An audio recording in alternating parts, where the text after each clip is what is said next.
मेरे खुदा, मैं प्रार्थना करता हूँ जिन बच्चों ने प्रभु जी आज अपने दिल की बात आपके चरणों में रखी है, जो बोझ जिस शहर से, जिस गांव से, जिस स्थान से लेकर आए हैं, जिन्होंने भी अपने बोझ को आज आपकी पवित्र वेदी के सामने रखा है, मेरे खुदा आज हर एक बोझ को उठाकर हल्का करने वाले परमेश्वर आप हैं।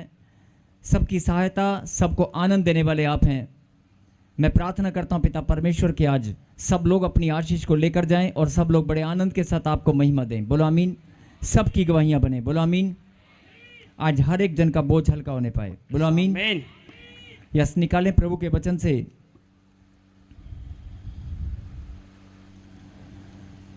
लूका की किताब और 23वां अध्याय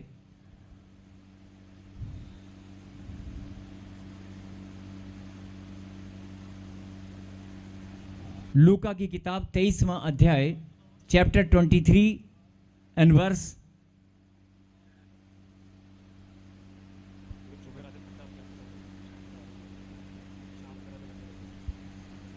चैप्टर 23 और वर्स हम पढ़ेंगे 42 पहले। हालेलुया। 42। हालेलुया। तब उसने कहा, हे यीशु, जब तू अपने राज्य में आए तो मेरी सुधि लेना। और 40 हालेलुया। 42 फिर से हालेलुया। हालेलुया। स्क्रीन पर पढ़ें। तब उसने कहा, हे यीशु, जब तू अपने राज्य में आए तो मेरी सुधि लेना। ये कौन है बोलने वाला शख्स?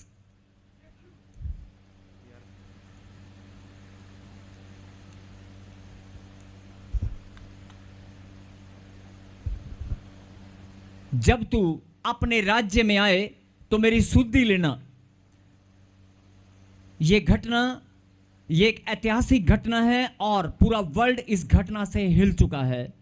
जो लोग प्रभु को जानते हैं, जो परमेश्वर के वचन की भूख और प्यास रखते हैं, जो वचन में बढ़ना चाहते हैं, जो आत्मिक उन्नति का मार्ग जिनके जीवन में प्रभु ने ठहरा दिया है, उस मार्ग पर जो दौड़ना चाहते हैं, वो इस गहरे भेद को बहुत सारे लोग समझना चाहते हैं और बहुत सारे लोगों को आज तक समझ नहीं आया। मैं फिर से आपको बताना चाहता हूं कि यह एक ऐतिहासिक घटना है और एक सत्य घटना है। जब यीशु मसीह को क्रूज पर लटकाया गया और बदन पर कोड़े लहू बहाकर, हम सब जानते हैं कि वो परिस्थिति, वो समय, उसको कोड़े मारे गए, शरीर से लहू बहता गया और हाथ पैरों में कीलें ठोक दी गई, सिर पर कांटों का ताज पहनाया और उसके बाल नोचे गए, लात घूंसे मारे गए, दोष लगाया गया, अपमान उसे सहना पड़ा। ये सब बातें आप जानते हैं कि यीशु मसीह को क्रूज पर जब लटकाया गया, अभी जब आप इस घटना को जानते हैं तो आपने ये भी पता होगा, जब आप इसको पूरा चैप्टर को पढ़ेंगे तो आपको पता चलेगा कि 2 अपराधी और थे जिनका दोष साबित हो चुका था। 2 अपराधी और थे जिनका दोष साबित हो चुका था। यीशु मसीह निर्दोष था। यीशु मसीह निर्दोष था, लेकिन 2 अपराधी और घिनौने अपराध करने वाले जिनको मृत्यु दंड दिया गया था, उनको यीशु मसीह के साथ क्रूज पर लटकाने की सजा दी गई। और मैंने कहा, आप सब जानते हैं कि एक सत्य घटना है। और जब यीशु मसीह को क्रूज पर लटकाया गया तो उसके आजू और बाजू दो अपराधी को और लटकाया गया था। उनमें से एक अपराधी ने, ध्यान से सुने, उनमें से एक अपराधी ने क्या कहा? एक अपराधी ने, अपराधी था, सबसे बड़ी बात कि वो अपराधी था और उसका दंड उसको दिया गया। और यीशु मसीह को निर्दोष, यीशु मसीह का दोष नहीं था, लेकिन वो निर्दोष होकर भी दंड सह रहा था। वो मानव जाति के उद्धार के लिए, हम सब जानते हैं। लेकिन जो दो अपराधी थे उनका दोष साबित हो चुका था और उनको मृत्यु दंड दिया गया, क्रूस पर लटकाने की सजा दी गई। और जब सजा दी गई तो यीशु मसीह ने जब प्रार्थना किया, उसकी प्रार्थना सुनने के बाद, यीशु मसीह ने जब प्रार्थना किया, उसकी प्रार्थना सुनने के बाद अचानक से एक अपराधी ने क्या बोला? एक अपराधी ने कहा, ना तो वो यीशु मसीह को जानता था और ना ही वो परमेश्वर को जानता था। वो अपराधी था और गंदे घिनौना अपराध करने वाला अपराधी था, जिसका दोष साबित हो चुका था। कहीं हालेलुया। और उसने अचानक से, वहां पर दो अपराधी थे लेकिन एक का ध्यान उसकी प्रार्थना पर नहीं गया, लेकिन एक का ध्यान उसकी प्रार्थना पर गया। और उसने अचानक से क्या कहा? उसने, स्क्रीन पे लगा फिर से, हे यीशु। हालेलुया। तब उसने कहा, हे यीशु, जब तू अपने राज्य में आए तो मेरी सुधि लेना। बोला हालेलुया। जब तू अपने राज्य में, बेटे स्क्रीन पे लगा, बड़ा कर इसको। जब तू अपने राज्य में आए तो मेरी सुधि लेना। बोलो हालेलुया। हालेलुया। अब जो इंसान, जो व्यक्ति, जो अपराधी परमेश्वर को नहीं जानता, यीशु मसीह को नहीं जानता, वो जानता ही नहीं था, और अचानक वो तो अपराध, वो जानता था कि मुझे मृत्युदंड मिल चुका है और वो जानता था कि मैं नरक में जाने वाला हूं। कहां जाने वाला हूं? कहां जाने वाला हूं? और वो जानता था मैंने जीवन भर बहुत सारे गंदे पाप किए और मेरे पाप मुझ पर दोष साबित हो चुके हैं, मुझे दंड मिल चुका है और मैं मरने वाला हूं, मरने वाला हूं। और मरने से पहले अचानक उसने यीशु मसीह के, हो सकता है उसने प्रार्थना को सुना या उसकी बात को सुना, क्योंकि क्रूस पर हम सब जानते हैं कि यीशु मसीह ने प्रार्थना की थी। और उसकी प्रार्थना सुनने के बाद अचानक अपराधी ने क्या किया? एक मुंह से बात निकाली, और जरा इस बात पर सब लोग गौर फरमाएं।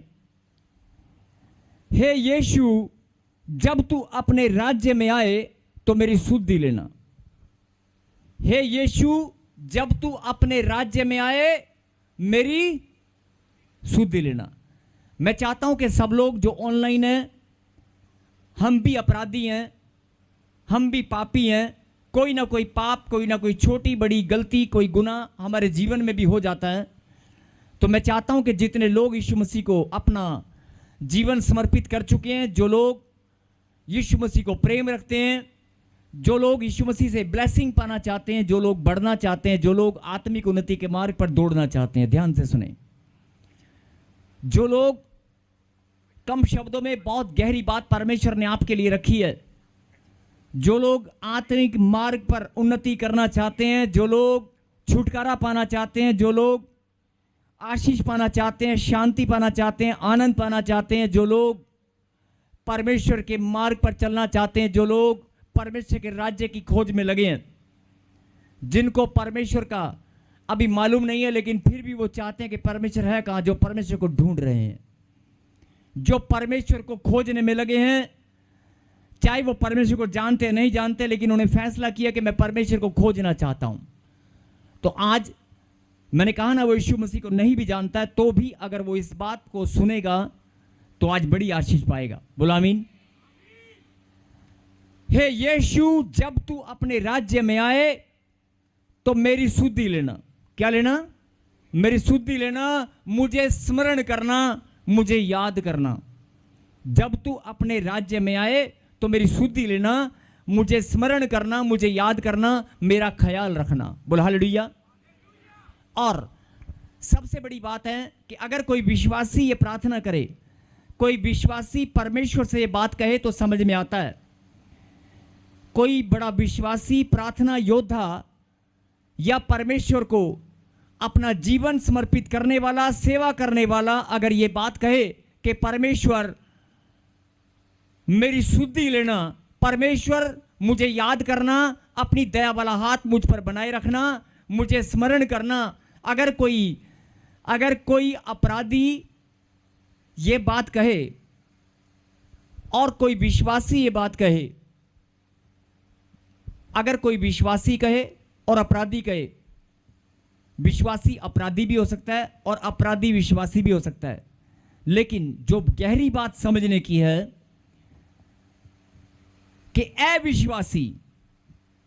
अविश्वासी जो यीशु मसीह को जानता ही नहीं था और ऊपर से अपराधी था, ऊपर से पापी था। एक तो परमेश्वर को जानता नहीं, ऊपर से पापी, और पाप भी साबित हो चुका और उसका दोष ठहराया गया और उसके ऊपर दंड की परिस्थिति में वो परमेश्वर के बराबर में टंगा हुआ है। और वो जानता है कि मैं मरने वाला हूं और वो जानता है कि मैं मरने के बाद मेरी जगह कहां है। अच्छे से उसको पता कि मैंने जाना ही नरक में है। उसको कुछ भी ABCD मालूम नहीं है कि परमेश्वर का मार्ग ABCD कुछ भी मालूम नहीं है, लेकिन उसने बड़े विश्वास के साथ अचानक से यीशु मसीह के कोई मुंह से वचन निकला या प्रार्थना को सुना या यीशु मसीह के चेहरे को देखा होगा, मतलब कोई तो कारण रहा होगा। ध्यान से सुने, एक अपराधी दाएं और एक अपराधी बाएं हैं, दोनों मृत्यु दंड, दोनों टंगे हुए हैं। एक का मन, एक का ध्यान कहीं और है, लेकिन एक ने क्या किया, एक ने यीशु मसीह की ओर ध्यान दिया। अचानक से हो सकता है वो प्रार्थना कर रहा हो सकता है यीशु मसीह प्रार्थना कर रहा हो तब उसने ध्यान दिया, हो सकता है यीशु मसीह के चेहरे को उसने देखा हो और परमेश्वर ने उस पर अनुग्रह किया हो सकता है उसने यीशु मसीह को प्रार्थना करते सुना और उसने यीशु मसीह के मुंह से कोई वचन निकला।